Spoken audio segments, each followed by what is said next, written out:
Merci. Bonjour à tous et à toutes. Juste pour vous, mentionner un petit peu le déroulement des 2 présentations d'aujourd'hui. Chacune des 2 présentations étudiantes vont être d'une durée approximative de 20 minutes, suivie d'une période de questions d'à peu près 10 minutes. Gênez-vous pas pour poser des questions suite aux présentations. Sinon, j'y vais sans plus tarder avec la présentation de notre, 1er étudiant présentateur aujourd'hui. Il s'agit de Jean Dany. Il est doctorant en fondement de l'éducation depuis 2020 à l'Université du Québec à Montréal. Ses principaux intérêts de recherche concernent la philosophie du langage, les approches culturelles d'enseignement et les fondements politiques et sociaux de l'éducation. Son projet de thèse porte sur la formation et l'éducation à la critique à la lumière de la philosophie de Stanley Cavell. Il a également travaillé dans le cadre de différents projets de recherche qui ont notamment porté sur la culture du bien-être en contexte scolaire, sur la citoyenneté et la psychologie sociale, et plus récemment, sur l'influence d'acteurs émergents en matière d'éducation publique en Espagne. Sans plus tarder, Jean, la parole est à toi. Alors, merci beaucoup. Merci d'emblée, là, je vais partager mon écran. Merci d'emblée de nous permettre de présenter l'état de nos travaux, là, parce que c'est toujours aidant là, pour la vulgarisation puis pouvoir communiquer là où on en est rendu. Alors, je vais partager mon écran, si vous permettez.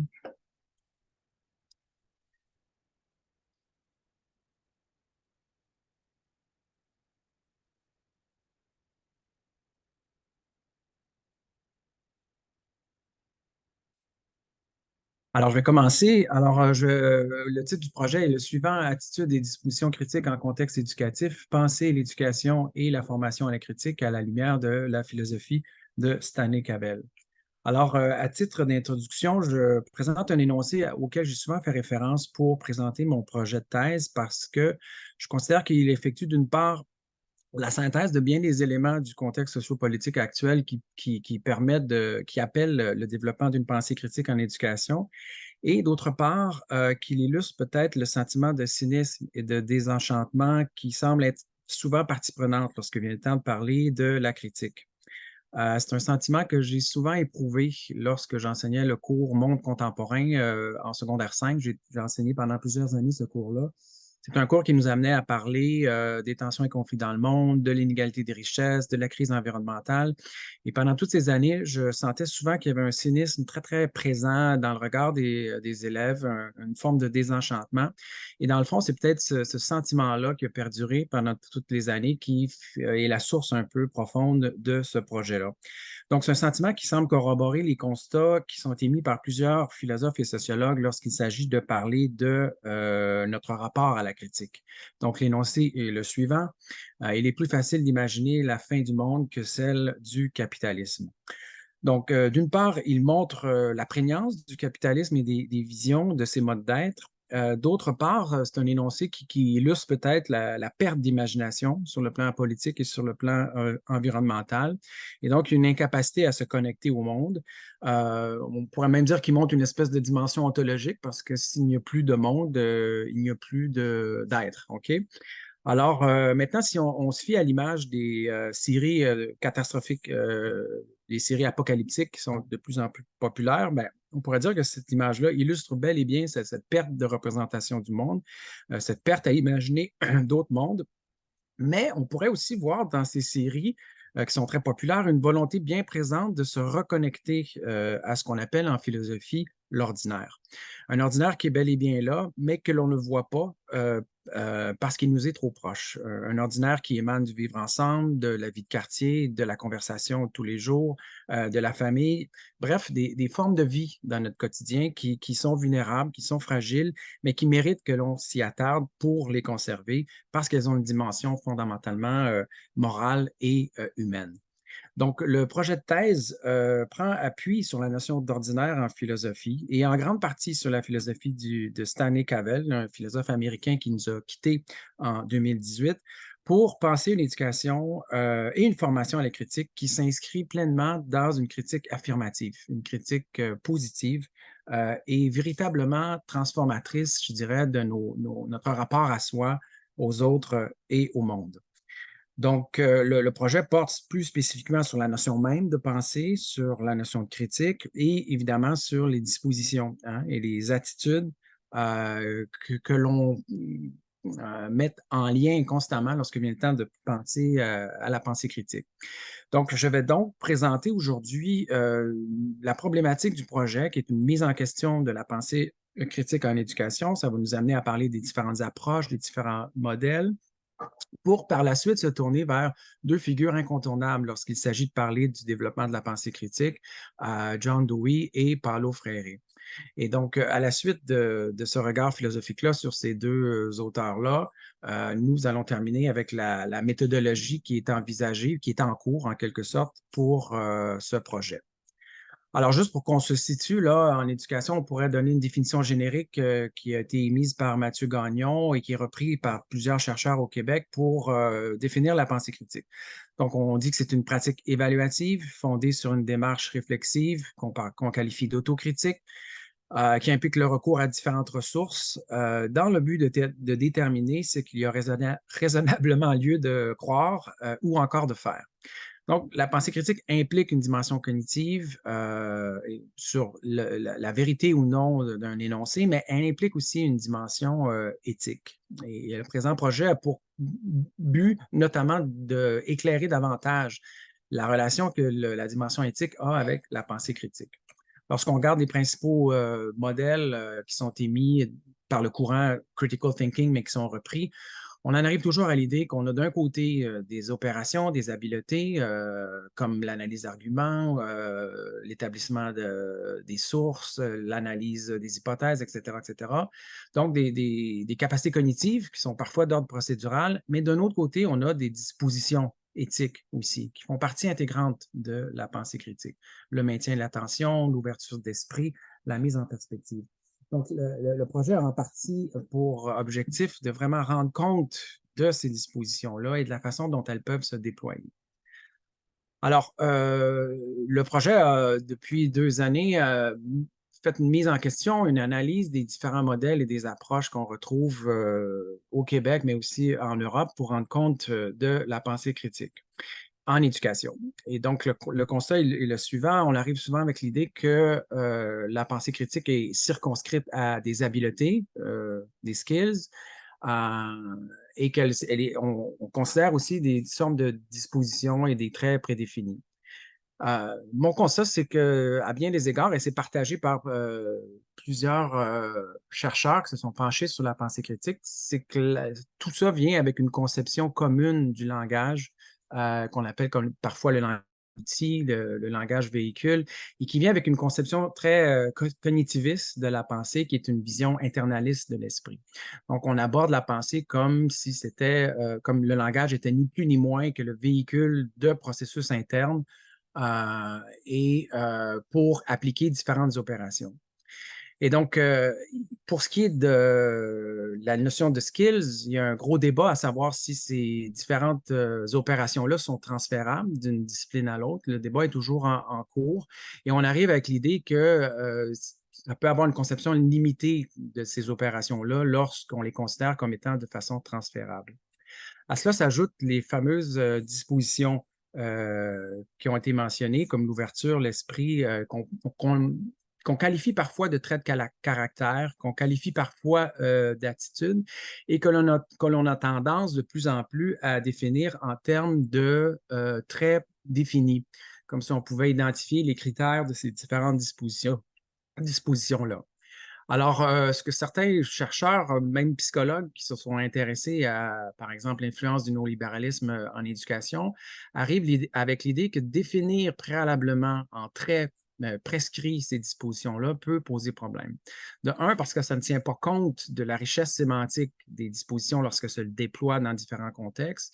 Et dans certains cas, aborder les dispositions par des traits prédéfinis, au même titre que les habiletés et les skills, peut faire en sorte qu'on finisse par faire sous-tendre ces différentes dispositions-là à une idéologie prédéfinie, comme celle de la croissance. L'exemple qui me vient à l'esprit, c'est la notion de résilience, par exemple, qui peut parfois être utilisée à des fins d'adaptation à un modèle de performance, mais qui n'est pas remis en question. Donc, des auteurs comme Splitter, comme Vassallo, comme Williams mettent de l'avant cette idée-là qu'une pensée typiquement procédurale, avec des traits prédéfinis, peut poser problème. D'ailleurs, lorsque vient le temps de parler d'opérations observables dans un jeu, par exemple, il est facile de trouver des critères pour définir les différentes opérations dans un jeu sportif, par exemple. Lorsque vient le temps de parler d'humilité, de l'ouverture, de la sensibilité au contexte, définir préalablement ces attitudes-là ne va pas de soi. Finalement, à cela s'ajoute l'idée de la créativité on va considérer parfois au même titre que ces différentes opérations-là. Et ça aussi, ça peut amener une vision assez limitée de la créativité, dans la mesure où la créativité vise souvent à faire en sorte qu'on pense en dehors des cadres spatio-temporels qui peuvent être définis par une résolution de problème. Alors que si on la considère au même titre qu'une opération, ben, ça fait en sorte qu'on a une créativité qui ne nous amène pas à penser en quelque sorte en dehors des cadres spatio-temporels que la critique vise elle-même à dépasser. Ainsi est imaginatif celui qui va rapidement trouver des critères pour résoudre un problème, sans penser à l'extérieur du problème qui est proposé.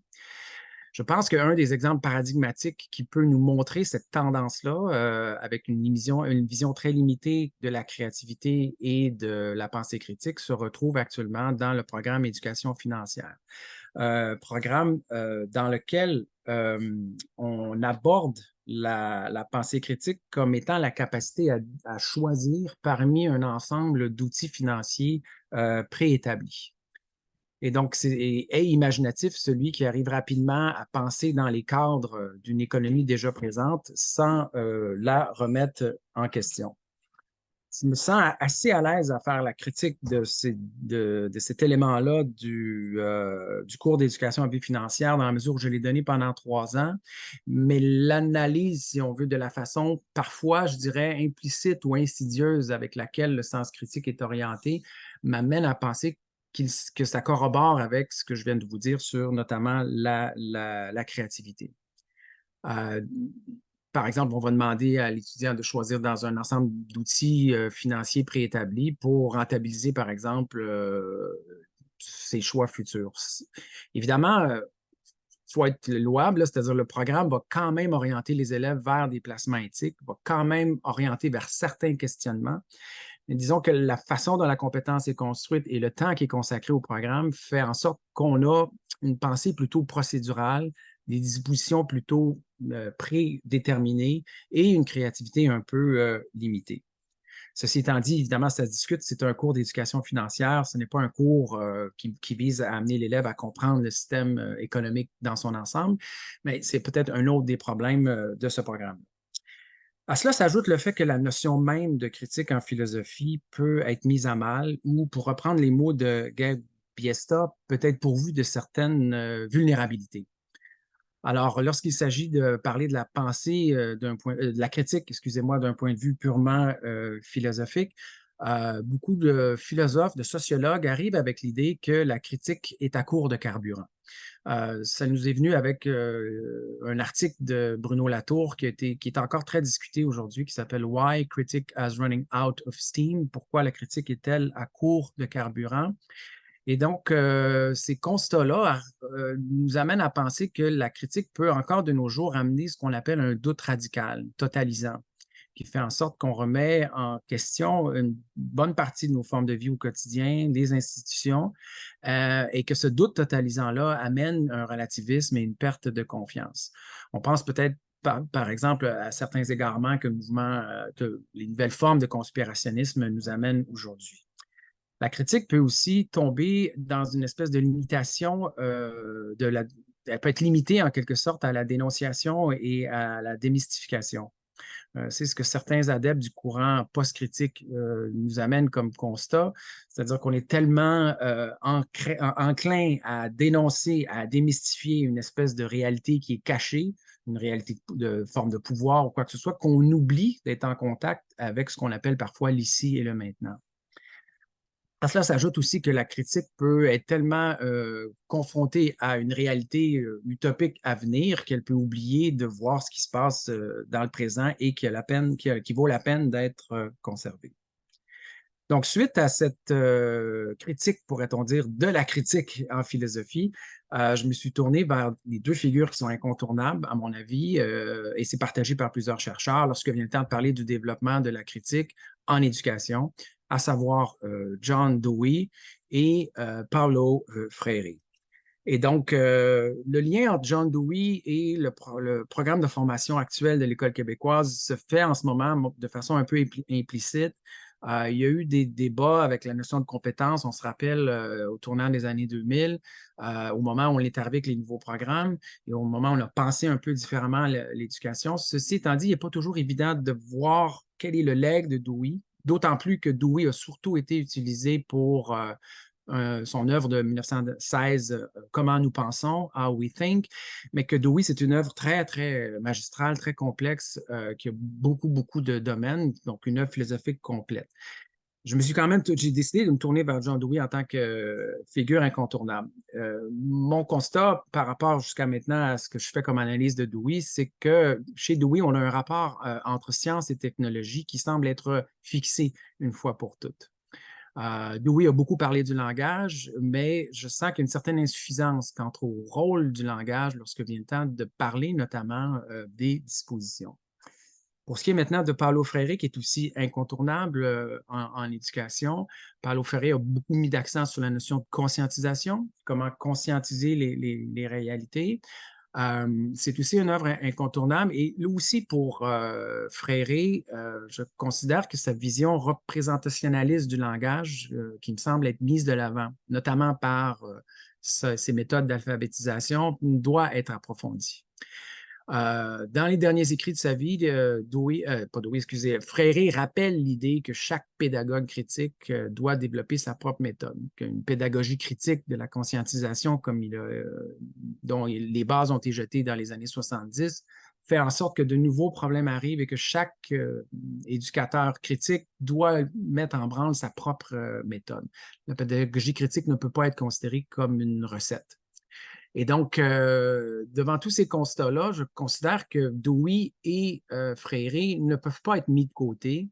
Ce sont des tremplins, mais de ce que je viens de vous dire, ils ont parfois quelques angles morts. Et notamment lorsque vient le temps de parler de la question du langage et de la façon dont chaque éducateur doit mettre en branle une forme ou une autre de pédagogie critique.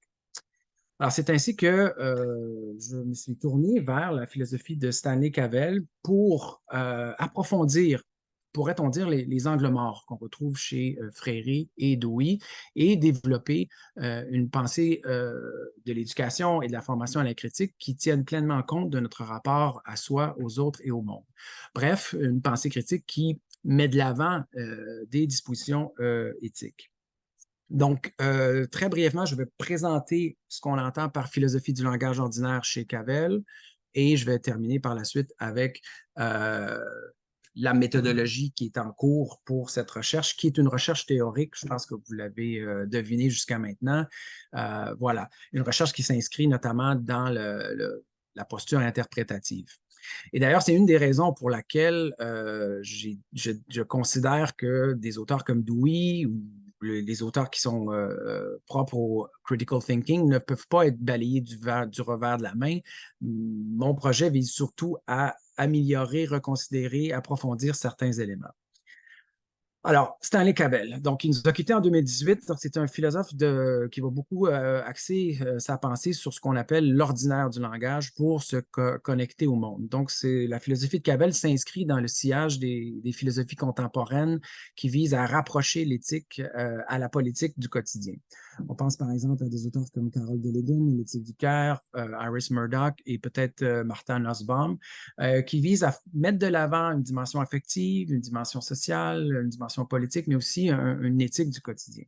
Donc, c'est une philosophie qui est au croisement de la philosophie du langage, de la philosophie morale, de la philosophie politique. Et c'est une philosophie qui nous permet de revoir, d'approfondir, de jeter un éclairage nouveau sur le courant pragmatiste, sur la philosophie pragmatiste, dans laquelle, évidemment, John Dewey s'inscrit et pour laquelle il est un des principaux fondateurs. La particularité de la philosophie de Stanley Cavell réside dans le fait qu'il a mis en lien deux auteurs américains très importants lorsque vient le temps de parler de l'émergence du pragmatisme, à savoir Ralph Waldo Emerson et Henry David Thoreau. D'ailleurs, pour rendre un peu la présentation dynamique, je serais intrigué de savoir ceux qui connaissent Henry David Thoreau et Emerson. Donc, dans le chat, vous pourrez juste indiquer oui, Thoreau ou non, Emerson, etc. Ça va rendre peut-être la présentation un peu plus dynamique. Donc, l'idée chez Cavell, c'est de montrer que chez les auteurs comme David Thoreau et Ralph Waldo Emerson, on a une philosophie du langage ordinaire qui est partagée notamment par deux autres auteurs importants en philosophie, à savoir John Lasher Austin et Ludwig Wittgenstein, qui sont deux philosophes qui sont réputés pour avoir donné naissance à la philosophie du langage ordinaire. Alors, qu'entendons-nous par philosophie du langage ordinaire?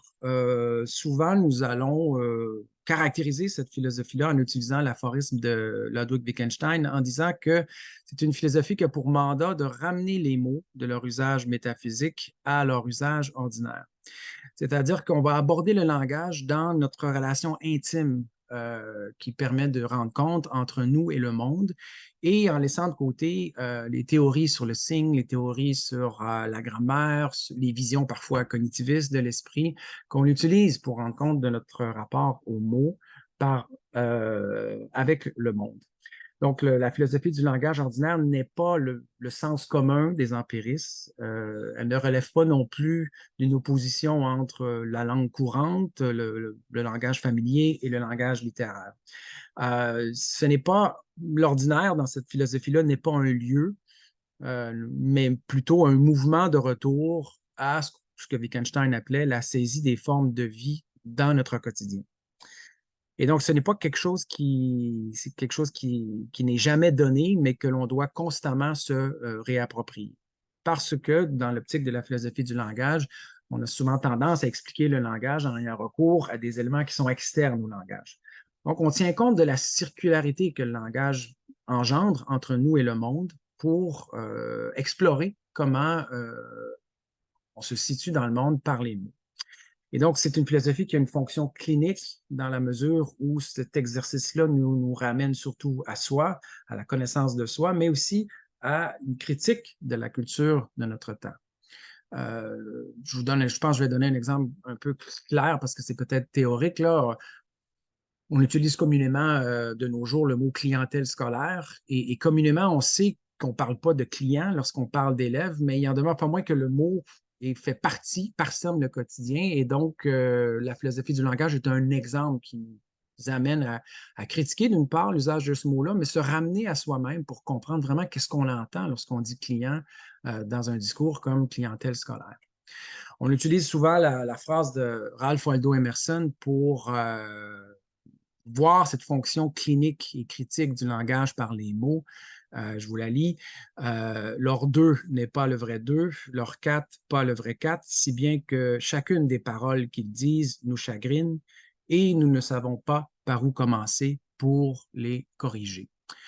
Donc, c'est un énoncé qu'on cite souvent, qui provient d'un essai d'Emerson qui s'appelle Self-Reliance, confiance en soi, qui est un essai qui va porter surtout sur la façon dont le sujet doit entrer en contact avec sa communauté pour prendre conscience de certains conformismes ou autres. Donc, lorsqu'on regarde cet énoncé-là, ce qu'on comprend, c'est que la matrice, pourrait-on dire, langagière au quotidien peut parfois être façonnée par une forme de conformisme, okay? Et on ne sait pas par où commencer pour corriger ça, pour se ramener à soi et développer un contact plus, pourrait-on dire, authentique et transformateur avec le monde.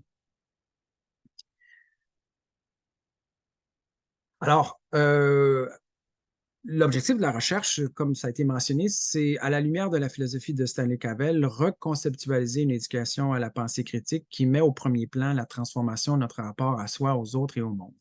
Donc, ça nous amène plus spécifiquement à voir la pensée critique en tant qu'éthos, donc un mode d'être, une éthique, pourrait-on dire, du quotidien, et de ce fait, porter une attention à la question des attitudes, aux dispositions de nature critique, comme l'imagination, la confiance, le doute, la sensibilité au contexte, et etc., etc.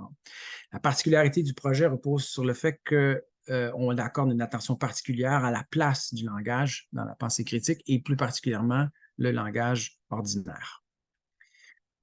Alors, c'est une recherche théorique, donc qui est de nature très itérative parce que la problématique est constamment, si on veut, déployée tout au long de l'écriture, mais on peut, pourrait-on dire, schématiser le geste de théorisation en ayant recours à l'analyse inférentielle de Van der Maren, telle que précisée dans méthodologie de recherche en éducation.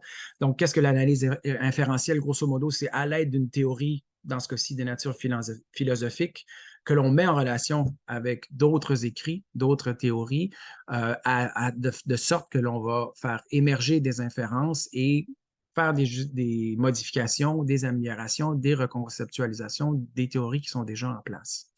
Donc, dans le cadre du présent projet, l'ordinaire du langage chez Stanley Cavell et j'en ai pas parlé, mais il y a aussi une dimension très importante d'éducation chez Cavell. Donc, ces éléments-là théoriques sont mis en relation avec les dispositions critiques, avec les modèles et conceptions de la critique qui émanent surtout de Paulo Freire et John Dewey. Et à la fin du parcours, des implications plus concrètes pour la pratique d'enseignement, la relation pédagogique et le contexte des éducations qui est une forme d'éducation qui est souvent théorisée. On pense par exemple à l'éducation à la littératie, l'éducation à la sexualité, l'éducation à l'environnement, l'éducation à la citoyenneté. Donc, en dernière instance, la recherche vise à approfondir, à tirer les implications pour cet élément-là. Alors, la présente recherche rejoint un besoin de revoir la pensée critique au regard des différents phénomènes sociopolitiques actuels. Elle nous invite à un besoin d'amélioration pour améliorer les théories déjà existantes, approfondir certains éléments, mais aussi pour rendre plus plausibles des pratiques qui sont déjà existantes dans la vie de tous les jours, par le biais du dialogue, par le biais de certaines méthodes, et la place que l'éducateur a ou qui sent avoir en ce moment lorsque vient le temps d'aborder une forme ou une autre de pensée critique. Donc, le projet offre des avenues interprétatives pour de futures recherches et pour que les éducateurs et éducatrices transforment de l'intérieur leurs pratiques. Alors, bien évidemment, il s'agit d'une recherche de nature purement spéculative, étant donné qu'elle s'effectue par des écrits de nature théorique pour dégager des implications. Disons que cette critique pourrait être un peu nuancée dans la mesure où la recherche demeure soucieuse de se rapprocher le plus possible des pratiques éducationnelles qui constituent la relation pédagogique, le dialogue, les pratiques d'enseignement. Et le bon nombre d'écrits qui sont mis en dialogue avec la philosophie de Cavell sont des recherches parfois qui vont prendre appui sur des constats très empiriques. Et la recherche se base sur le principe, souvent qu'en philosophie de l'éducation, la distinction entre théorie et pratique n'est pas aidante et parfois elle n'a pas à avoir lieu. À cela s'ajoute finalement que la philosophie du langage, qui est au cœur de la démarche du projet, renvoie constamment le chercheur et le lecteur au caractère ordinaire de notre relation au monde par les mots et l'éducation mutuelle qui est susceptible d'offrir. Donc, il s'agit donc d'une posture pour laquelle le chercheur est autant amené à parler au je et au nous. Je suis quand même toutefois conscient que la recherche présente plusieurs défis de vulgarisation et de communication. Je termine avec une phrase de Cavell qui m'apparaît très évocatrice pour le projet. Je remarque avec une exaltation évidente que le nous est aussi à la première personne. De telles révélations, qui sortent du banal, sont le cœur vivant de la manière de philosopher propre aux procédures du langage ordinaire.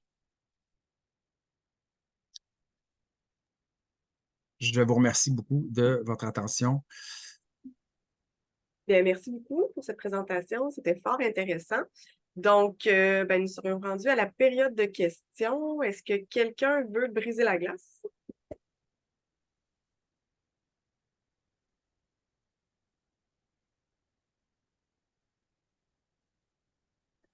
Moi, je peux, Jessie, si c'est correct. Bien sûr. Premièrement, merci Jean pour la présentation. C'est un gros travail de vulgarisation que tu as fait, là. C'était vraiment très intéressant de voir ça. Ça m'a aussi fait découvrir un type de recherche que je ne connaissais pas ou avec lequel j'étais beaucoup moins familière. J'avais une petite question, puis peut-être que tu l'as mentionné, mais je l'ai moins saisi, là. Excuse-moi si ça te fait répéter. Dans tes objectifs, à la fin, il y avait des implications pédagogiques. Puis je me demandais, suite à tout le travail que tu es en train de faire, que tu vas continuer à faire, c'est quoi tes attentes quant aux retombées par rapport aux implications pédagogiques d'un projet comme le tien? Des implications concrètes, notamment pour la lecture, le rapport à la lecture. Euh, je ne sais pas si c'est un peu ça qui est en arrière de la question. Euh, la relation pédagogique aussi. Puis je vais donner des exemples concrets. Commençons par la lecture. Euh, le rapport à la lecture, notamment quand on pense par exemple à la philosophie pour enfants ou quoi que ce soit, le modèle de base qui est souvent mis de l'avant par Mathieu Gagnon, Sasseville et Lippmann à la base, arrive avec l'idée qu'on doit commencer ce type de philosophie-là avec un roman, par exemple. Et donc, et on arrive avec l'idée que le roman permet la complexification, permet de plonger dans un dilemme. La philosophie de Cavell accorde une importance à la notion de lecture et à la place des mots, notamment en contexte de lecture. Et donc, et c'est un peu inusité, ce type de... Et donc, ça nous permet d'approfondir cette dimension-là.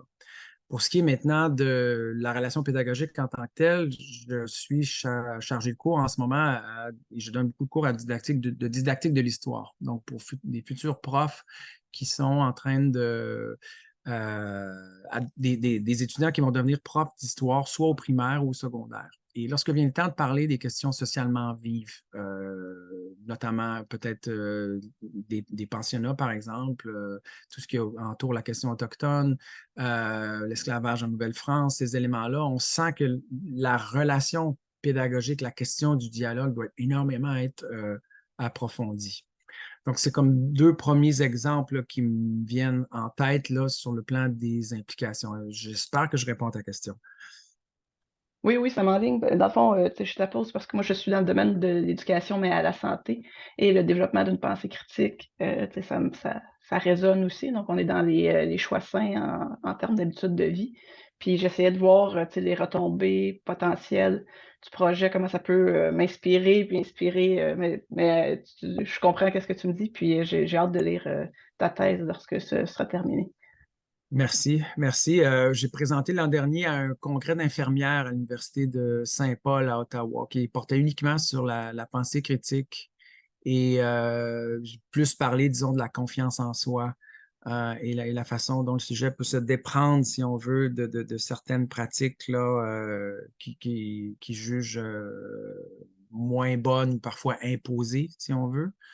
Euh, donc, il y a l'idée de cette confiance en soi-là là, entre la personne qui a comme une certaine conviction par rapport à ce qu'elle fait au quotidien et ce qui peut être imposé de l'extérieur, parfois parce que les mots sont justement impliqués, connotés.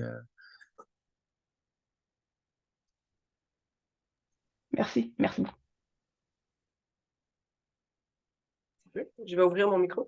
Oui, merci. C'est vraiment intéressant. Puis, je peux me permettre de faire du pouce si vous parlez des implications possibles en lecture. Mais moi, je suis en didactique du français, puis je le voyais en écriture aussi. Je travaille beaucoup sur l'écriture, mais tu sais, la pensée critique en écriture, tu sais, j'ai l'impression que ça pourrait nourrir aussi là, à ce point de vue-là. Donc, voilà. Est-ce qu'il y aurait d'autres questions à adresser?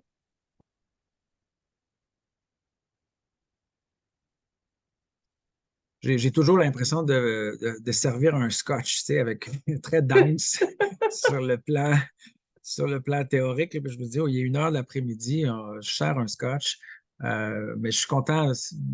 J'espère juste avoir pu vulgariser comme du meilleur que ma connaissance, là, la présentation. Ben, je pense que oui. Puis si vous avez vu dans le chat, en fait, je pense qu'on était nombreux à ne pas connaître certains philosophes.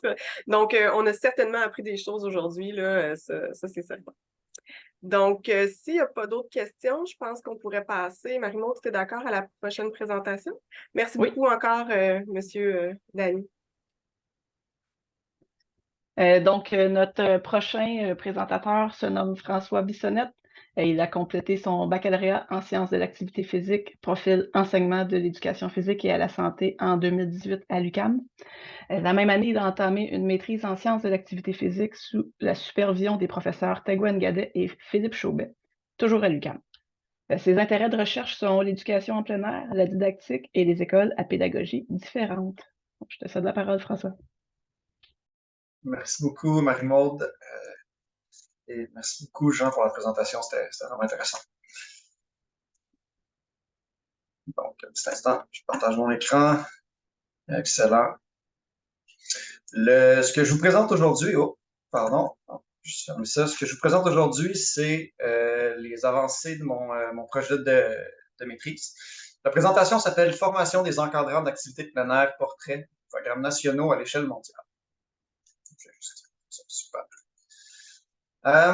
Pour commencer, quelques définitions autour du concept de plein air. Alors, ce qu'on entend par plein air la plupart du temps quand on l'utilise, ce sont des activités en plein air, donc des activités qui se déroulent à l'extérieur des murs, à l'extérieur des bâtiments. Par contre, les activités en plein air peuvent inclure des activités sportives. Donc, les activités sportives peuvent être pratiquées à l'intérieur, par exemple une ligue de soccer, mais ça peut être pratiqué en plein air aussi à l'extérieur. Ça pourrait être une activité sportive en plein air. Il y a aussi des activités de loisirs. Par exemple, une partie d'échecs qui peut être pratiquée à l'intérieur, mais une partie d'échecs qui serait pratiquée à l'extérieur serait une activité de loisirs en plein air. On peut avoir aussi des activités de loisirs sportives en plein air, comme par exemple une partie de hockey entre amis sur une glace extérieure. Par contre, les activités de plein air, c'est un peu ça, mais c'est pas seulement ça. Alors, plus précisément, moi, ce qui m'intéresse, ce sont les activités de plein air, qui sont des activités qui ont le plein air comme caractéristique essentielle. C'est-à-dire que si on retire l'élément plein air de ces activités-là, elles perdent un peu de leur sens. Par exemple, une sortie de randonnée pédestre, si je retire le plein air de ça ne fait plus vraiment de sens. Ce sont des activités physiques qui sont pratiquées dans un rapport direct et harmonieux avec la nature, qui comporte toujours une facette d'aventure qui peut aller de l'exploration très près de la maison à des expéditions en région très, très éloignée, puis qui sont non motorisées ou motorisées par l'humain. Maintenant, des définitions autour de la supervision d'activités de plein air, parce que mon projet de recherche traite vraiment de ça. Les personnes qui supervisent les activités de plein air peuvent avoir à solliciter ou à développer plusieurs compétences, mais je me concentre vraiment sur 3 compétences ici. Pour commencer, les compétences liées à la pratique de ces activités-là. Par exemple, si je suis un prof d'éducation physique puis je sors avec mes élèves pour faire une sortie d'escalade, il faut que moi, je connaisse les manipulations d'assurage, il faut que je sache faire les nœuds, je sache comment ajuster puis mettre un boudrier. Donc ça, c'est des compétences liées à la pratique de l'activité encadrée. Je peux solliciter des compétences d'intervention. Par exemple, je prends le même exemple, je suis un prof, puis je sors avec mes élèves en escalade. Bon, si à certains moments, je commence à enseigner, il va falloir que je sollicite des compétences d'intervention pour pouvoir enseigner. C'est la même chose si je suis un thérapeute qui utilise la nature ou l'aventure pour intervenir. Bon, je vais solliciter des compétences d'intervention à ce moment-là. Finalement, une dernière compétence, ce sont les compétences d'encadrement. Ce sont plutôt des compétences qui traitent de la gestion du groupe, de la gestion de l'activité de plein air. Donc, si je sors avec mes élèves en escalade, ça va être de prévoir un itinéraire, ça va être de choisir les voies d'escalade qu'on va grimper, ça va être de planifier de la nourriture peut-être pour la journée, ou si on sort pour plusieurs journées, ça va être de prévoir un menu pour les différents jours qu'on va être à l'extérieur. Alors, des intervenants qui utiliseraient les 3 types de compétences, on appellerait ça des intervenants plein air. C'est la même chose pour quelqu'un qui utiliserait des compétences d'intervention et des compétences d'encadrement. On appellerait ça aussi des intervenants plein air. Même chose pour quelqu'un qui utiliserait des compétences d'intervention et des compétences de pratique. Par contre, moi, ce qui m'intéresse vraiment, ce sont les gens qui utilisent des compétences d'encadrement et des compétences de pratique. Ce qu'on appelle ici des EAPA, des encadrants d'activités de plein air. Ce qui est important de comprendre, c'est que les encadrants d'activités de plein air, ce n'est pas un emploi en tant que tel, c'est une fonction de travail. C'est-à-dire que dans le cadre d'une journée de mon emploi, je peux avoir la fonction de travail d'encadrant d'activités plein air à certains moments, puis avoir d'autres fonctions de travail à d'autres moments. Je prends un exemple qui n'est pas lié au plein air.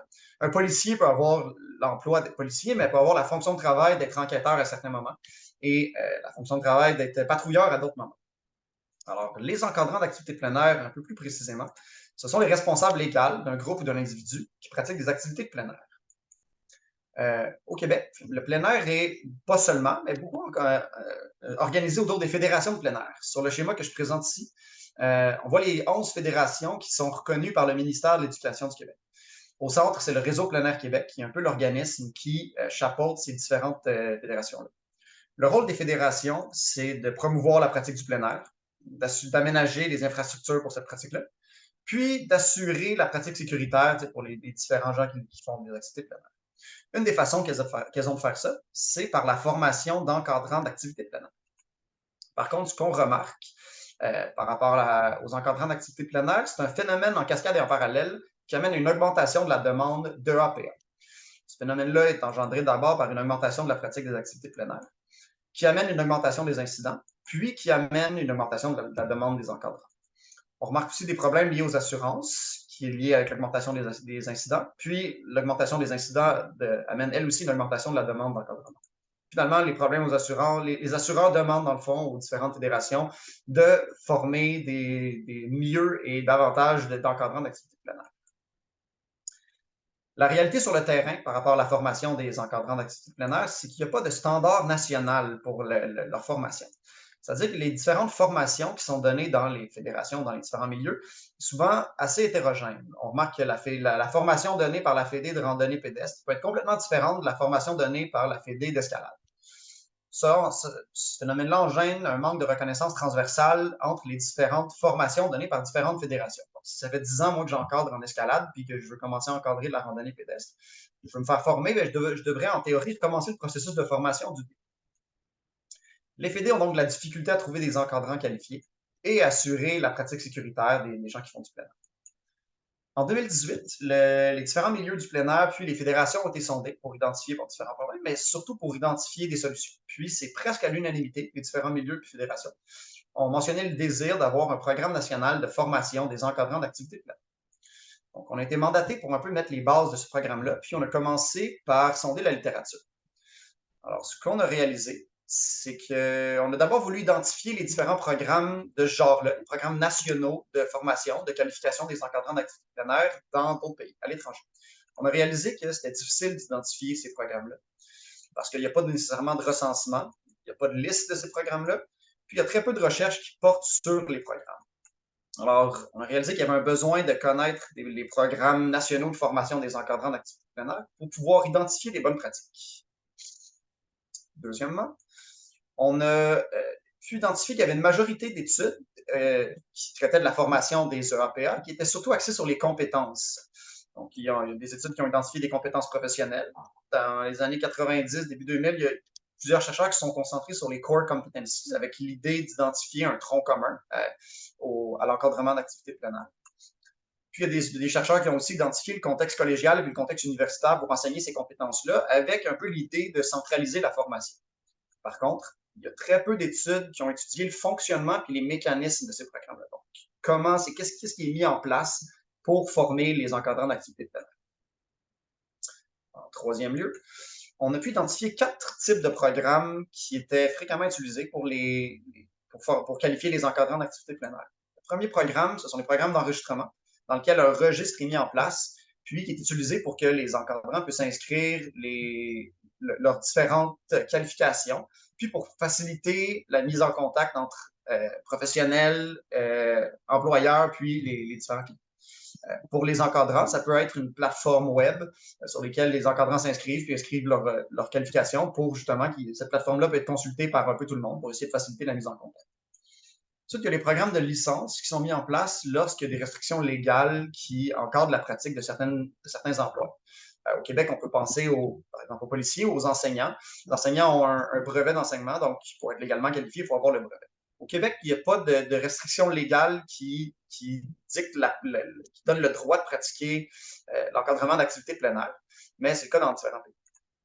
Il y a ensuite les programmes de certification qui existent quand un organisme met sur place une formation qui, au terme de cette formation-là, qui évalue les étudiants qui ont suivi la formation, puis si l'évaluation est réussie, si les étudiants ont atteint les standards minimums, ben, ils reçoivent une certification. Ensuite, les programmes de certification, c'est ce qui existe en ce moment au Québec. Chacune des fédérations offre des programmes de certification pour les encadrants d'activités plein air. Le dernier type de programme, ce sont les programmes d'accréditation qui existent lorsque souvent un gros organisme met sur place un programme. Ça peut être un plan cadre, ça peut être un tronc commun, ça peut être un standard, tout ça.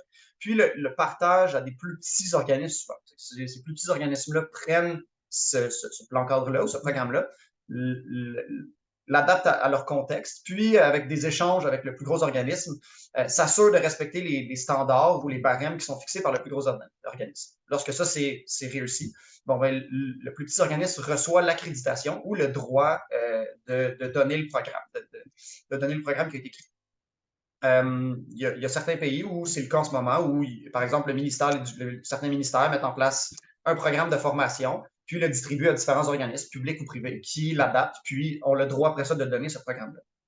Ce qu'on a réalisé, par contre, c'est qu'il y a un désaccord entre les chercheurs quant au type de programme à préconiser pour les encadrants d'activités plein air, surtout entre les programmes de certification et les programmes d'accréditation. Et finalement, il y a plusieurs chercheurs qui parlent du besoin d'avoir davantage de recherches sur les programmes de qualification des EAPA, puis des recherches qui contiennent des données empiriques, parce que jusqu'à maintenant, il y a beaucoup de publications dans les revues professionnelles, mais très peu d'études scientifiques. Alors, mon projet, je vous en parle un peu plus, il tente de répondre à la question suivante. À l'échelle mondiale, comment forme-t-on les encadrants d'activités de plein air dans les programmes nationaux? Il est séparé en 2 objectifs. Premièrement, identifier à l'échelle mondiale les programmes nationaux de qualification des EAPA. Et deuxièmement, dresser un portrait de ces programmes pour en identifier, entre autres, le type, les fonctionnements et les mécanismes. Au niveau méthodologique, il utilise un devis d'études qualitatif. L'approche est compréhensive et interprétative et il est séparé en 2 volets. Premièrement, la recension des programmes à l'échelle mondiale, puis deuxièmement, l'analyse documentaire de programmes identifiés et les entrevues semi-structurées avec des experts de chacun des programmes analysés pour adresser le portrait. Alors, par rapport à la recension des programmes, la méthode utilisée utilise Google comme moteur de recherche avec des équations de recherche en français, en anglais et en espagnol.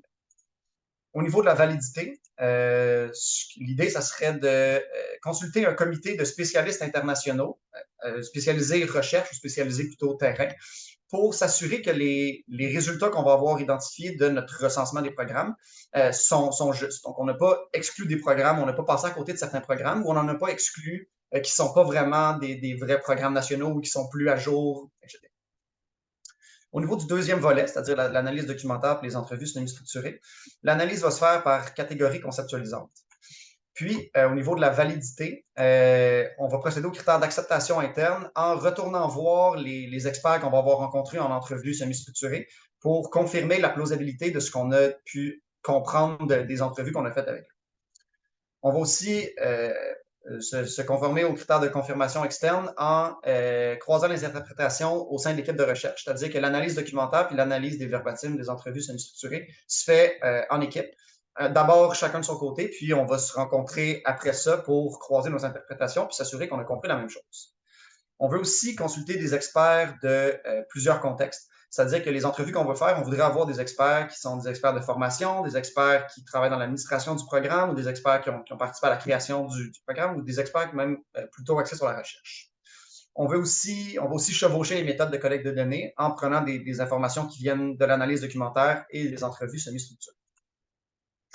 Alors, en ce moment, bon, on a des résultats préliminaires. Je suis encore en période d'analyse, mais je peux vous montrer les résultats qui touchent le recensement des programmes. Alors, je porte votre attention sur le tableau à droite en bleu.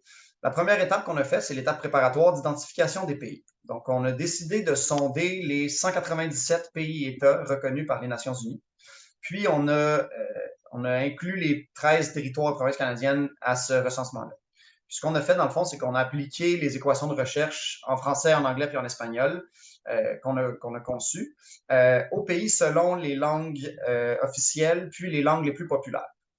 On a ouvert les 20 premiers résultats Google qui sortaient, puis on a fait un premier scanning, on va dire, de ces résultats-là pour identifier des potentiels programmes. Alors, de ces 210 pays-là, on a identifié 51 pays dans lesquels il y avait possiblement un programme national de qualification des EAPA. De ces 51 pays-là, on a pu confirmer, donc on a ouvert les pages de ces 51 pays-là, puis on a pu confirmer la présence de programmes nationaux de qualification des EAPA pour 16 pays.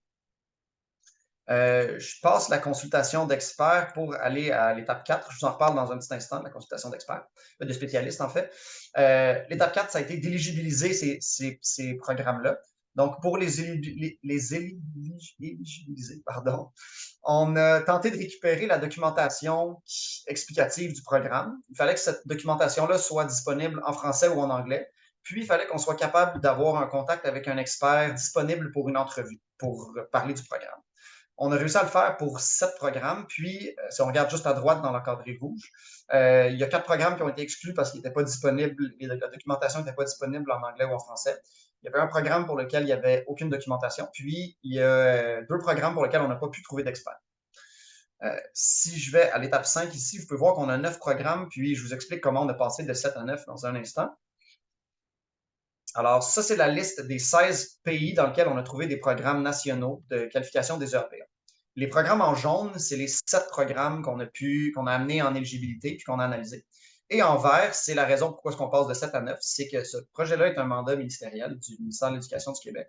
Puis, il nous a demandé d'inclure le PNCA, qui est le Programme national de certification des entraîneurs, puis le DAFA, qui est le diplôme d'aptitude aux fonctions d'animateur. Parce que le ministère considérait qu'il y avait probablement des fonctionnements, des mécanismes au sein de ce programme-là qui pouvaient être intéressants. Puis, la consultation d'experts. Initialement, ce qu'on voulait faire, c'est terminer le recensement avant de commencer officiellement à analyser les programmes. Par contre, la recherche étant ce que c'est, cette consultation-là d'experts a été déplacée, puis elle va être réalisée plutôt en début 2024, où là, je me rends à un colloque international de recherche en éducation plein air, puis je vais profiter de ma présence à ce colloque-là pour sonder des experts à ce moment-là. C'est peut-être un peu moins inclusif comme façon de faire. Je ne pourrais pas rejoindre tout le monde que je voulais. Mais ça va me permettre quand même d'aller voir si la liste que j'ai faite, je n'ai pas inclus des programmes qui ne devaient pas être là ou je n'ai pas oublié des programmes. Alors, toujours dans les résultats préliminaires par rapport au portrait des programmes. Ça a été, comme je vous disais, 9 programmes qu'on a analysés. On a une centaine de pages environ par programme. On a réalisé 11 entrevues pour un total de 12 heures d'entrevues. Puis, on a finalement eu des entrevues avec 6 experts de formation, 3 administrateurs, 2 chercheurs, puis 2 personnes qui ont participé à la création du programme. Il faut comprendre aussi que les entrevues ont été faites avec des personnes, des fois, qui avaient plusieurs chapeaux. Par exemple, on avait un expert de la formation qui avait aussi participé à la création du programme. Ce tableau-là présente un peu les différents pays, le nom du programme associé au pays, puis je porte votre attention sur la colonne de droite. Je vous parlais un peu plus tôt qu'il y a 4 types de programmes qui étaient souvent utilisés pour la qualification des ERPA. C'est intéressant de noter qu'ici, les 4 types de programmes sont représentés dans les programmes que j'ai identifiés aujourd'hui. Intéressant aussi, c'est que je vous parlais qu'il y avait un désaccord entre les chercheurs entre les programmes d'accréditation et les programmes de certification. Bien, pour 6 programmes, les 2 mécanismes sont présents. C'est-à-dire qu'il y a de l'accréditation, puis les organismes accrédités font de la certification. Pardon. Aussi, intéressant, il y a 2 programmes, le DAFA et le programme suisse, qui utilisent uniquement de la certification. Il y a 2 programmes dans lesquels il y a un registre qui est mis en place, donc un programme d'enregistrement. Puis, il y a un programme qui utilise une licence, c'est-à-dire qu'il y a une restriction légale face à vis-à-vis la pratique de cette profession. Comme je vous disais, je suis encore en période d'analyse de mes données par rapport au portrait de mes programmes, mais j'ai un premier jet d'analyse pour un premier programme qui est le PNCA, le Programme national de certification des entraîneurs. Alors, je vous présente ça. Le PNCA a une portée de 66 sports, c'est-à-dire qu'il y a 66 sports au Canada qui utilisent ce programme-là. Le programme est un programme d'accréditation, c'est-à-dire qu'il y a un organisme qui gère le programme qui s'appelle l'ACE, présent sur mon petit graphique, mon petit schéma juste à droite. L'ACE a créé le PNCA, puis le distribue aux organismes nationaux de sport, ou ONS. On peut les appeler aussi des fédérations. Les ONS prennent le programme, l'adaptent selon leur contexte, selon le sport dans lequel ils veulent former les entraîneurs. Puis, ce processus-là dure environ 1 à 2 ans où l'organisme met en place le programme, puis reçoit une accréditation éventuellement pour former, certifier les entraîneurs. Alors, le programme inclut de la certification et de la formation, c'est-à-dire qu'il y a certains entraîneurs qui sont uniquement formés sans être certifiés, sans être évalués. Et il y a la présence d'un registre. Il y a un processus de renouvellement des certifications qui se passe obligatoirement de 3 à 5 ans. Il y a aussi le choix de 3 profils auxquels les entraîneurs peuvent décider d'être certifiés ou formés. Le choix est libre selon ce que l'entraîneur désire faire. Puis, on voit ce profil-là à droite dans l'encerclé rouge. Le profil de sport communautaire, le profil compétition, puis le profil instruction. Finalement, il y a la présence d'un tronc commun qui s'appelle le module multisport, qui est ici, qui sert de tronc commun à la formation de tous les entraîneurs, puis qui sert aussi de formation continue un peu plus tard pendant que les entraîneurs pratiquent, pendant que les entraîneurs entraînent. Au niveau des forces qui ont été identifiées par l'experte qu'on a rencontré. Alors, il y a des forces qui ont été identifiées vis-à-vis la forme ou comment le programme fonctionne de manière générale. Elle a expliqué que le programme comme il est présentement offre une formation de meilleure qualité en comparaison à ce qui se faisait avant le programme. Il offre aussi une grande adaptabilité. Le programme comme il est capable de satisfaire aux besoins de quand même 66 sports. Il y a la présence d'un contrôle de qualité, parce qu'un organisme qui donnerait des formations, des certifications qui ne correspondraient pas aux standards établis par l'ACE, l'organisme qui gère le programme, pourrait, dans le fond, cet organisme pourrait retirer le droit de donner le PNCE à des fédérations qui ne correspondraient pas à ces standards-là. Donc, la perte aussi du droit de donner la formation, de donner le programme, viendrait aussi avec une coupure des subventions qui viennent avec. Donc, il y a un contrôle de qualité. Au niveau de la façon dont le contenu de formation est donné, l'expert nous a parlé de la présence d'un contenu éthique et comportemental pour tous les entraîneurs. Puis, du fait que le contenu est adaptable à la réalité de plusieurs sports. Donc, il y a une partie qui est obligatoire dans le programme, mais il y a une partie qui est donnée puis qui est choisie par l'organisme ou la fédération qui donne le programme. Donc, ça nous explique que pour elle, c'est une force. Finalement, le fait qu'il y ait une liberté de choix de profil et de contexte pour les entraîneurs dans ce cadre-là, c'est aussi quelque chose de positif. Il n'y a pas une seule voie à suivre pour être formé au sein de ce programme-là. Le fait qu'il y ait le choix, le profil communautaire, le profil compétition, le profil instruction, pour elle, c'était aussi une force. Finalement, l'approche par compétences permet des évaluations, puis une évaluation du niveau de compétence des gens qui étaient formés et certifiés. Puis pour elle aussi, ça, c'était une force. Toujours au niveau des forces par rapport au mécanisme de formation. Elle a expliqué que le processus de maintenance de la certification qui se passe aux 3 à 5 ans était quelque chose de positif. Puis ce processus-là se passe par de la formation continue ou de la réévaluation des compétences. Elle a expliqué aussi qu'il n'y avait pas nécessairement d'évaluation pour le profil communautaire. Donc, les gens qui veulent s'en aller au profil communautaire, il y a plusieurs organismes nationaux de sport ou fédérations qui n'obligent pas la certification, donc qui proposent seulement une formation. Puis elle a expliqué que c'est parce que dans le profil communautaire, c'est beaucoup des parents ou des bénévoles qui viennent entraîner dans ces profils-là. Donc, pour encourager les gens à suivre la formation pour pas que ce soit trop long, ils proposent de seulement faire la formation sans l'évaluation. Et pour elle, c'est aussi une force. Au niveau des limites maintenant du programme par rapport à sa forme, elle a expliqué qu'il était très lourd au niveau bureaucratique. C'est-à-dire que quand il y a des changements à faire, ça prend beaucoup de temps avant que les changements transparaissent sur le terrain. Elle a expliqué aussi que par la grande liberté qu'avaient les organismes nationaux de sport à adapter leur programme, ça mettait aussi beaucoup de responsabilités sur ces organismes-là et sur leurs gestionnaires de rendre le programme adapté. Finalement, elle dit que ça pouvait engendrer une déconnexion entre ce que les entraîneurs ont vraiment besoin sur le terrain puis la formation qu'ils reçoivent. Au niveau de la façon dont le contenu de formation est donné, elle a dit que le programme n'était pas suffisant pour changer les comportements. Donc, elle voit encore je ne l'ai pas mentionné, mais c'est une experte qui provenait du milieu de la recherche, puis qui a aussi été impliquée au niveau de l'ACE dans la conception du programme.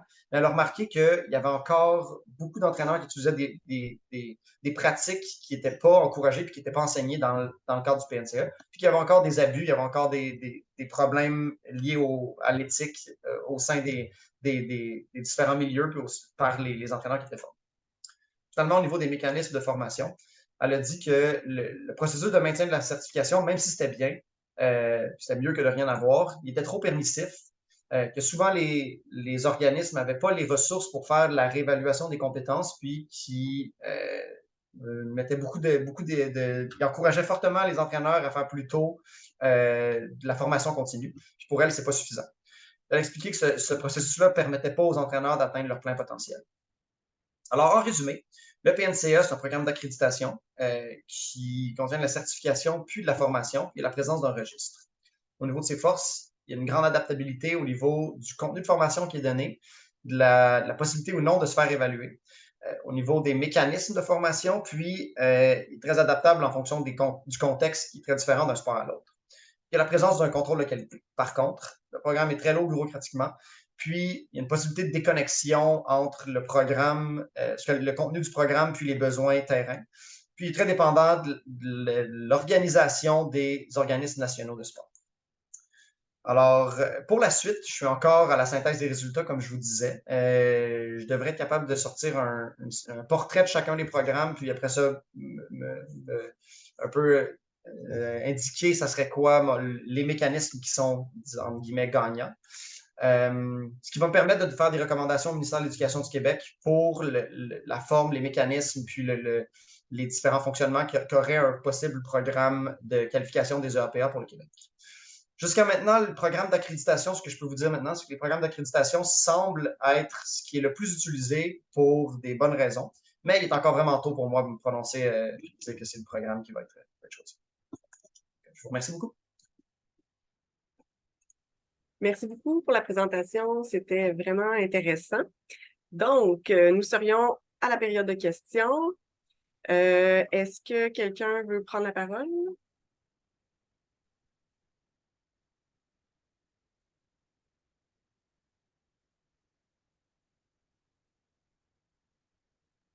Oui, alors, Élise, je ne sais pas c'est laquelle entre vous, mais je vous donne la parole. Moi, c'est Audrey. J'emprunte le compte d'Élise. Je sais, François, que bravo, vraiment, belle présentation. Je sais que tu n'as pas fini d'analyser tous tes résultats, mais je sais aussi que c'est toi qui as mené les entretiens. Donc, tu dois avoir une idée un peu de ce qui se passe quand même. Est-ce que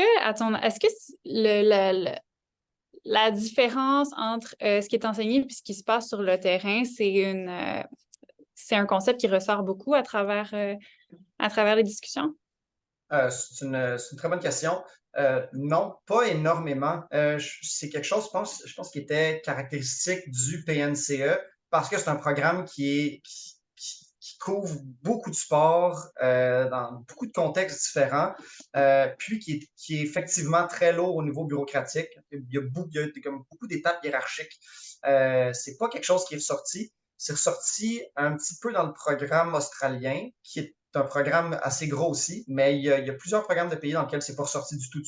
Donc, je dirais que non, c'est ça. C'était vraiment quelque chose qui était plutôt propre au PNCE. Et à ton avis, juste intuitivement, tu attribuerais ça à, dans le fond, à la laxité, à quel point tu peux modifier le programme dépendamment de ton contexte, puis la diversité des contextes? Oui, c'est assez bien résumé. Là, je dirais que c'est pas mal ça. Ça dépend aussi de la manière dont le cadre du programme est organisé. Donc, ce qui est obligatoire au sein du programme, puis ce qui est libre aux organismes d'adapter. Je pense qu'on parle souvent des points négatifs quand il y en a aussi. Je pense que les organismes dans lesquels sont peut-être moins efficaces pour adapter le programme, ça ressort beaucoup. Puis l'experte que j'ai rencontrée était assez critique là-dessus. Elle m'a aussi dit qu'il y avait beaucoup d'organismes pour lesquels ça marchait super bien puis qu'ils étaient en mesure d'adapter le programme. Mais les éléments qui étaient dictés par l'ACE faisaient en sorte que des fois, les organismes voulaient adapter le programme, voulaient être plus réactifs à ce qu'ils avaient besoin, aux besoins du terrain, mais n'avaient pas nécessairement la latitude pour le faire. Je pense que ce qui est intéressant à retenir là-dedans, c'est qu'un programme de ce genre-là qui serait au Québec en plein air, il faudrait qu'il y ait cette possibilité-là d'avoir rapidement peut-être des façons d'adapter le programme aux besoins du terrain, des mécanismes qui seraient en place pour que ça se passe. OK. Merci. Merci beaucoup. Merci. Est-ce qu'il y aurait d'autres questions?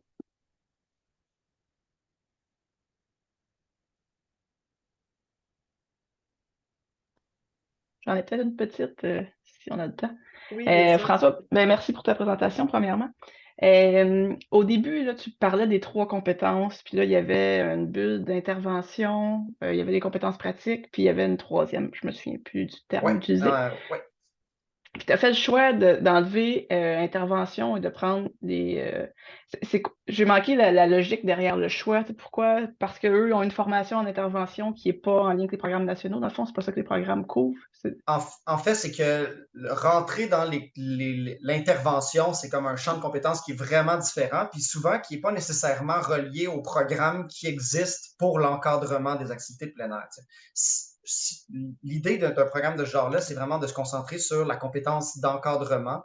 C'est-à-dire, je peux remontrer mon graphique, mon schéma pendant ce temps-là. Peut-être que ça va être plus facile de parler de la même chose. Mais dans le fond, c'est que les compétences d'intervention, c'est souvent un champ de compétences qui est vraiment différent des deux autres, puis qui est souvent pas enseigné dans les mêmes programmes que les mêmes programmes, que les programmes qui sont axés vraiment sur l'encadrement. C'est que les gens qui sont intervenants, par exemple, je parlais d'intervention thérapeutique, je parlais d'enseignement, mais ça pourrait être plusieurs choses différentes. Mais ces compétences-là sont souvent enseignées dans des programmes en parallèle. Donc, de se concentrer vraiment sur la compétence d'encadrement, ça me permettait d'identifier des programmes parce que si j'avais voulu cibler les 3 compétences en même temps dans un seul programme, j'aurais probablement juste trouvé des programmes vraiment axés sur l'intervention, puis pas nécessairement spécialisés sur l'encadrement, alors que le besoin au Québec est vraiment dans les compétences d'encadrement, par rapport à ce que les fédérations donnent en ce moment, puis par rapport à ce que les différents milieux plein air donnent en ce moment. J'espère que je réponds à ta question, Marie-Maud. Oui, c'est plus clair maintenant. Merci. Ça fait plaisir. Merci beaucoup. Il y a Janie qui aurait une question. Allô? Félicitations, François, pour cette présentation. Un peu dans la poursuite, en fait, de la question de Marie-Maude, là, est-ce que justement, s'il y avait des gens, parce que là, tu sais, en anglais, on sait, là, c'est souvent outdoor leader, là. Donc, est-ce que tu as donc retiré tous les programmes à ce moment-là qui faisaient et de l'encadrement et de l'intervention? Non, j'ai pas retiré tous ces programmes-là. La littérature en anglais, effectivement, utilise souvent Outdoor Leader comme terme, mais de plus en plus, dernièrement, j'ai commencé à voir Outdoor Pursuit Leader, qui serait ce qui se rapprocherait le plus d'encadrant d'activités de plein air dans la littérature. Mais souvent, ils utilisent Outdoor Leader, puis ils utilisent d'autres termes aussi dans ces programmes-là. C'est moi qui ai fait le tri. C'est qu'un programme qui était seulement de l'intervention, puis pas de compétences d'encadrement qui est enseigné, je le retirais, mais dans le programme, pour qu'il soit inclus, il fallait que les compétences d'encadrement soient présentes. Donc, j'ai pas fait le tri à présence d'intervention ou non, j'ai fait le tri à présence de compétences d'encadrement. Parfait, merci beaucoup. Merci. Je donnerai la parole à Jean maintenant. Alors, bravo, François, pour la présentation. J'ai beaucoup aimé. Qui répond aussi à l'objectif là, de faire la promotion du plein air parce qu'on a vraiment le goût de sortir dehors là, en regardant par les photos, tout ça. Là, je fais bien de l'escalade aussi. Ma question, est-ce que dans la recherche jusqu'à maintenant, tu vois une différence entre les intervenants qui sont vraiment en milieu scolaire parce qu'il existe de plus en plus de programmes spéciaux en contexte scolaire là, et d'autres interventions ou d'autres cadres d'intervention qui sont comme par les municipalités ou... Juste pour bien comprendre ta question, quand tu me dis voir la différence, tu veux dire est-ce que je remarque qu'il y a la présence de différents programmes de ce genre-là ou c'est autre chose que tu veux dire? Ben, c'est-à-dire que est-ce que, par exemple, le problème de l'intervention versus l'encadrement se manifeste plus dans des contextes scolaires ou pas? Ou parce que j'ai vraiment en tête le programme d'escalade que chapeaute un de mes bons amis dans la Naudière, là, qui est à la Joliette, par exemple, là, qui a nécessité toute une organisation, mais par rapport, par exemple, à, je ne sais pas moi, quelque chose qui se donne en privé, dans un parc comme celui de Val-David, par exemple. Je suis peut-être précis, là, mais... Non, je pense que je comprends. Ce qu'il faut que je précise avant, c'est que les programmes que moi j'ai ciblés, ce sont les programmes pour les encadrants et non pour les pratiquants. Alors, un programme qui était seulement destiné aux gens qui veulent apprendre l'escalade, ces programmes-là ont été exclus de mon étude. Parce que c'est vraiment ciblé sur les gens qui vont superviser des pratiquants. Oui. Par contre, ce que je remarque, c'est que dans les différents pays, il y a vraiment des programmes qui ont des fonctions différentes. Il y en a des programmes qui étaient d'abord spécialisés, puis je pense au programme en Angleterre, pas en Angleterre, mais au Royaume-Uni, qui était destiné en partant aux personnes qui encadrent des enfants, qui encadrent des gens, des élèves dans un cadre scolaire. Mais ce programme-là, puis c'est ça que l'expert nous a dit, ce programme-là a été un peu comme démocratisé, puis a été amené. Il y a tout plein d'encadrants qui reçoivent la licence, mais qui n'en ont pas besoin parce que la licence détermine des normes, puis parce que parce que le public reconnaît beaucoup ce programme-là, les gens vont chercher la confiance du public en allant chercher cette licence-là. Il y a des programmes aussi que j'ai trouvé ou j'ai analysé, dans le fond, qui étaient destinés à des enseignants ou à des futurs enseignants, mais qui avaient des compétences d'encadrement. Mais souvent, les mécanismes sont au sein des programmes, parce que moi, c'est ça qui m'intéressait, c'est comment ces programmes-là fonctionnent, ne sont pas nécessairement différents selon le type de professionnel qui était visé, mais plutôt étaient différents selon le contexte de chacun des pays, puis les besoins que le programme tentait de répondre en termes de professionnalisation de ce métier-là. OK. Ben, merci. Oui. J'espère que je réponds à ta question. Oui, Jean. ben oui. Oui. Ce que je comprends, c'est que le professionnel, admettons, qui est au secondaire, risque d'avoir une formation qui est très, très proche là, d'un professionnel qui n'est pas au secondaire. Il n'y a pas de...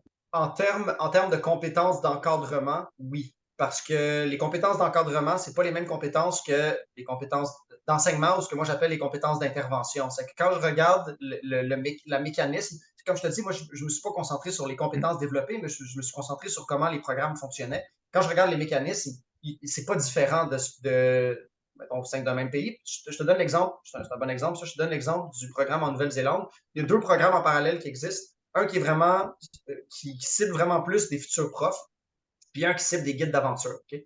Mais le programme est basé sur les mêmes mécanismes d'un côté à l'autre, puis ils ont plusieurs cours qui sont communs, qui sont communs aux 2 programmes. Mais les 2 programmes existent en parallèle, puis fonctionnent sur les mêmes principes, sur les mêmes bases. T'sais. Après ça, les compétences spécifiques aux enseignants sont enseignées dans celui spécifique aux enseignants, mais les 2 programmes regroupent les mêmes compétences d'encadrement, parce que encadrement plein air pour des élèves ou encadrement plein air pour des